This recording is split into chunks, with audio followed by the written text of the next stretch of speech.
نمیزنه. مربی دستمال در میاره و حسین رضازاده داغون و مربی شیلنگ میاره. مربی وای عجب کاری، شیلنگ استادیوم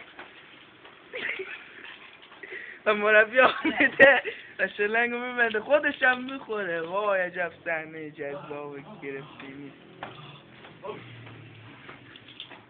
حسین یا علی میگه ماشاءالله.